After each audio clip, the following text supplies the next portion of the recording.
Hello everyone, welcome to my channel. இன்றைக்கி நாம் standard 10th சயின்ஸில் யூனிட் 1ல் லா ஆஃப் மோஷனில் நியூமெரிக்கல் ப்ராப்ளம்ஸ் வந்து பார்க்க போகிறோம். ஃபஸ்ட்டு சம் வந்து என்ன கொடுத்துருக்காங்கன்னா, ரெண்டு பாடிஸ் வந்து இருக்குது. அந்த ரெண்டு பாடிஸோட மாஸோடைய ரேஷியோ வந்து என்ன கொடுத்துருக்காங்கன்னா 3:4 கொடுத்துருக்காங்க. அந்த ரெண்டு மாஸ் மேலேயுமே வந்து ஃபோர்ஸ் வந்து அப்ளை ஆகுது. அந்த ஃபோர்ஸில் வந்து பிக் மாஸ், இந்த இதில் பிக் மாஸ்னால் அது வந்து 4 kg, அதுதான் வந்து பிக் மாஸ். அந்த பிக்கர் மாஸ் மேலே ஏற்படுற ஆக்சலரேஷன் வந்து எவ்வளோ கொடுத்துருக்காங்கன்னா 12 m/s² கொடுத்துருக்காங்க. அதில் வந்து என்ன கண்டுபிடிக்க சொல்கிறாங்கன்னா, அது இன்னொரு பாடி, அதாவது 3 kg இருக்கிற பாடியோடைய ஆக்சலரேஷன் டியூ டு கிராவிட்டி வந்து என்னங்கிறத கண்டுபிடிக்க சொல்லியிருக்காங்க. அடுத்து வந்து என்ன ஒரு கண்டிஷன் வந்து நம்மளுக்கு கொடுத்துட்டாங்க. என்ன கண்டிஷன் கொடுத்துருக்காங்கன்னா, ரெண்டு பாடி மேலேயுமே ஆக்ட் ஆகிற ஃபோர்ஸ் வந்து சேம்னுட்டு கொடுத்துட்டாங்க. இப்போ வந்து ஃபஸ்ட்டு நான் ஃபார்முலா வந்து நான் எழுதிக்கிறேன்.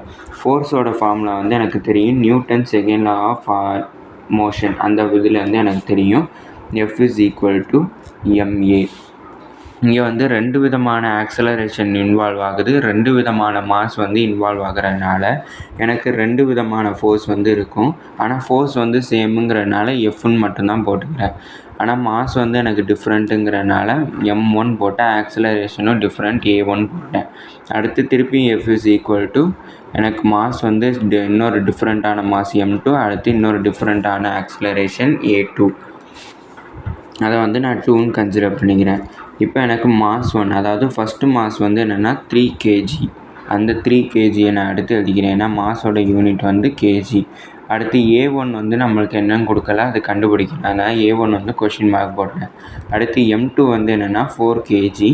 அடுத்து a2 வந்து நம்மளுக்கு கொடுத்துருக்காங்க. எதனால வந்து நான் இதை a2ன்னு கன்சிடர் பண்ணுறேன்னா, பிக்கர் மாஸ், அதாவது இந்த ரெண்டு மாஸில் எது பிக்கர் மாஸ்னால் 4 kg, அதோடைய ஆக்சிலரேஷன்னுட்டு சொல்லி கொடுத்துட்டாங்க. அதனால இதை வந்து 12 m/s² நான் இதை எடுத்துக்கிறேன். இதோட நான் கிவன் வந்து எழுதிட்டேன், ஃபார்முலாவும் வந்து ஃபோர்ஸ் எழுதிட்டேன். ஃபோர்ஸ் ரெண்டுமே சேமுங்கிறனால இதை நான் எப்படி எழுதிக்கிறேன்னா, m1 × a1 = m2 × a2ன்னுட்டு நான் இதை கன்சிடர் பண்ணி எழுதிக்கிறேன்.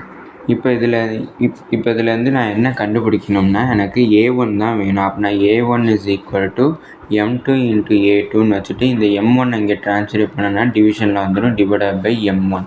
அப்படின்னா எனக்கு மாஸ் 2வோட ஆன்சர் வந்து தெரியும் 4 kg. அடுத்து a2வோட வேல்யூவும் தெரியும் 12 m/s². /m1 வந்து என்ன கொடுத்துருக்காங்கன்னா 3 kgன்னு கொடுத்துருக்காங்க.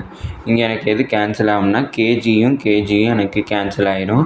அடுத்து இதை 3 டேபிளில் கேன்சல் பண்ணோன்னா 3 1s are, அடுத்து இது 3 4s are 12. அப்படின்னா 4 × 4, அப்படின்னா எனக்கு a1 வந்து என்ன கிடைக்கும்னா 4 × 4 வந்து 16. அடுத்து ms⁻², இல்லைனா m/s²ன்னுட்டு சொல்லிக்கலாம். a1 தான் வந்து நம்மளை கண்டுபிடிக்க சொல்லியிருக்காங்க.